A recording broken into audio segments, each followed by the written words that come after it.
movie begins in a dark red room where screams of strange chanting and growling can be heard. A few minutes later, a man whose features can't be seen falls to the ground, seeming like he's burning. The camera takes its attention to an empty jar that had rolled to the wall from the man's hands.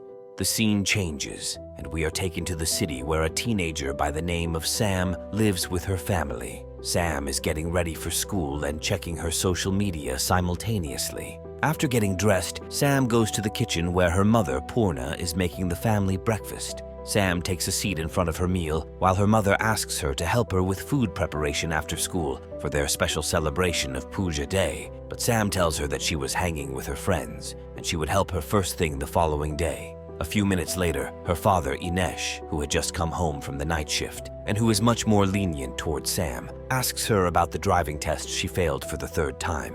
Looking at her time, Sam says goodbye to her parents and hurries to school. During class, while the teacher is giving a lecture, a boy Sam has a crush on by the name of Russ asks her if she wants to go to a party. Sam sadly refuses and tells him her mother would be upset if she missed the celebration. The teacher's lecture is interrupted when Tamira, another Indian girl in the class, seems to have become a social outcast and carries around a strange jar everywhere. After class is over, the teacher Joyce holds back Sam and asks her about Tamira, who used to be her best friend. Sam is careless about Joyce's concern and tells her that Tamira can handle herself. After her conversation with her teacher, Sam goes to meet her friend Kate, who makes Sam do her assignments. While the two are talking about Russ, Sam sees Tamira looking at her and feels uncomfortable, asking Kate to leave the vicinity. That night, Tamira makes it back to her house and goes to the attic. She then puts raw meat inside the jar she carries around, closing it quickly. As something inside feeds on the raw meat, Tamira turns around and covers her ears to not hear the sound. When it quiets down, she turns around and screams in shock as soon as she sees the jar begins to break. Fear clouding her expression, Tamira screams. The following day, Tamira finds Sam in the changing rooms and takes her aside to speak to her.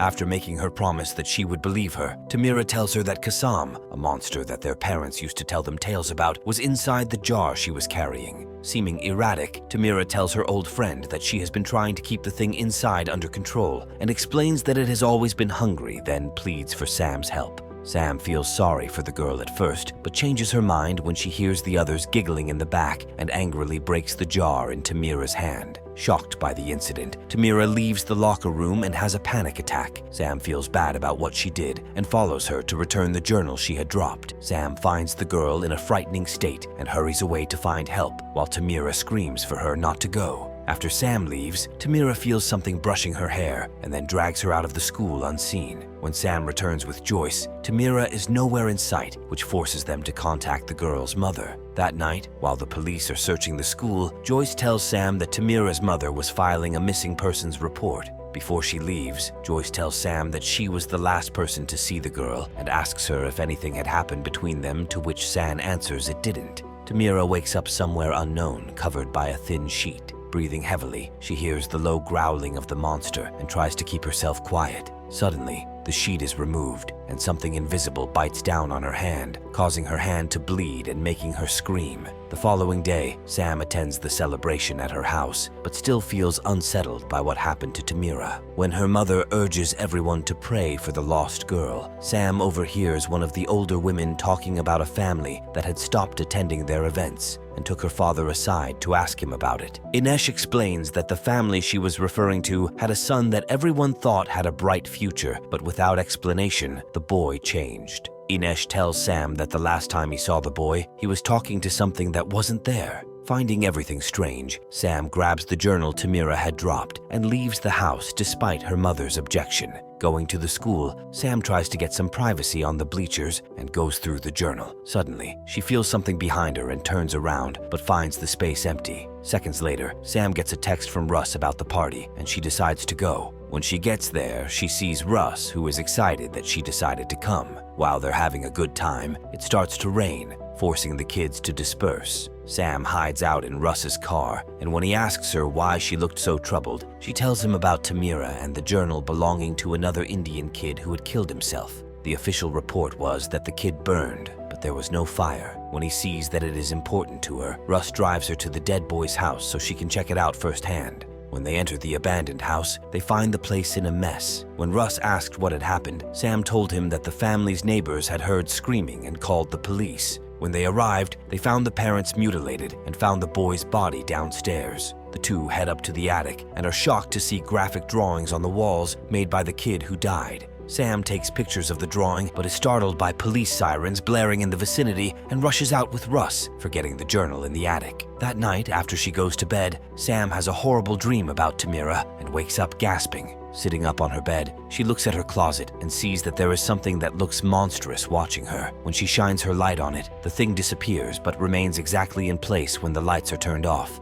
Suddenly, the glowing eyes disappear, and her closet is banged open, which forces Sam to wake up for real. She finds that it is already morning, and she is covered in sweat. Getting dressed, she goes out to the living room and tries to ask her mother for help, but Purna is upset about Sam leaving the celebration. Purna confronts her about what happened to Tamira and accuses her of forgetting her heritage. Angry at her mother's words, she rudely asks her why she even came to the US if all she was going to be was a timid housewife. Leaving the house, she meets up with Russ, and they retrieve the journal she had dropped. While they're sitting on the swing behind the dead kid's house, Sam confesses that she and Tamira had been best friends, but she had chosen to leave her friend behind when people started looking at her differently. Telling her that she was nothing like Tamira, Russ kisses her lips. He then pulls out a joint from his pocket and offers it to her. After she takes a drag, Russ kisses her again, making her cough all over his face. Embarrassed, she gets up from the swing to get some air, but feels something calling to her from the house. As if in a trance, Sam follows the voice inside, feeling like it was drawing her in. While waiting for her, Russ hears something from behind and turns around to see something that completely overshadows him. A few seconds later, Sam is awakened from her trance by Russ's screams and rushes outside to see him being attacked by an invisible force that bites and scratches him until a wound to the neck ends his life. Sam screams frantically, but no one comes to help her. A few hours later, the police arrive along with Sam's parents and find her in complete shock, unable to speak.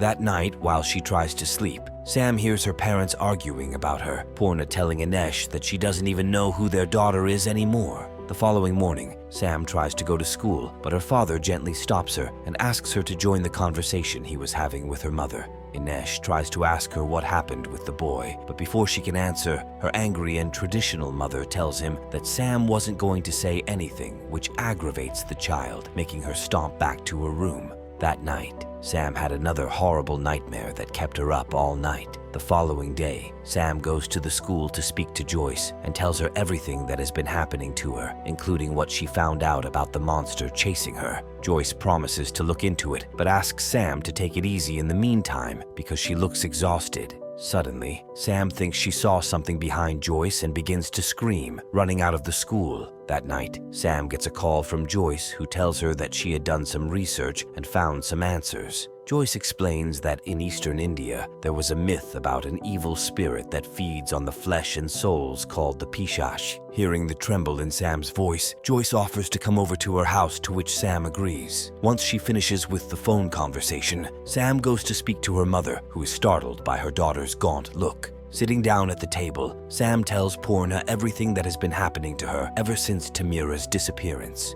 Remembering all the stories she heard when she was young, Purna warns her daughter that if she tries to face the Pishach alone, she won't make it out alive.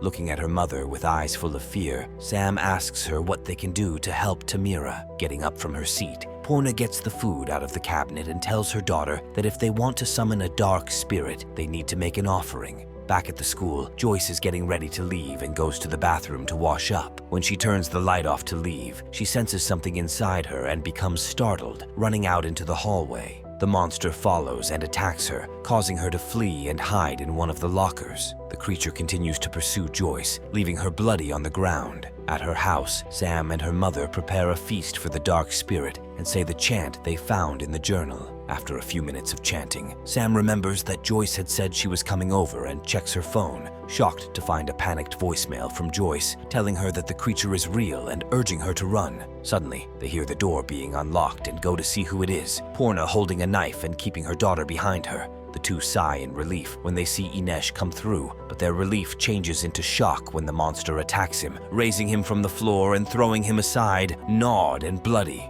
Horna, in an attempt to protect her daughter, begins to chant, holding Sam's hands tight. Sam realizes that the chant is hurting it when it hits her mother, flinging her aside, and rushes out of the house. Realizing where the spirit was going, Sam got on her bike and headed to the abandoned house. When she arrives, she sees the creature standing in the hallway and tells it that she wasn't afraid, beginning the chant that hurt it earlier. Suddenly, her hands start to burn, bringing all the fear back to her, and she loses the standoff. Although the creature attacks her, Sam manages to get into the basement and closes the door behind her, preventing it from entering. Looking around, Sam finds Tamira looking weak and dehydrated from being kept there for 7 days. Hoping to get her out soon, Sam takes out the jar she had brought to trap the creature. While she's chanting, the monster gets to her and breaks the glass. Feeling like all hope is lost, she crawls toward the tub Tamira is lying in and feels her friend's hands on her as she says the chant with her. Suddenly, Sam remembers the painting and realizes a person can also become a vessel. With the help of her friend, Sam manages to suck in the evil spirit into herself, ending its terror.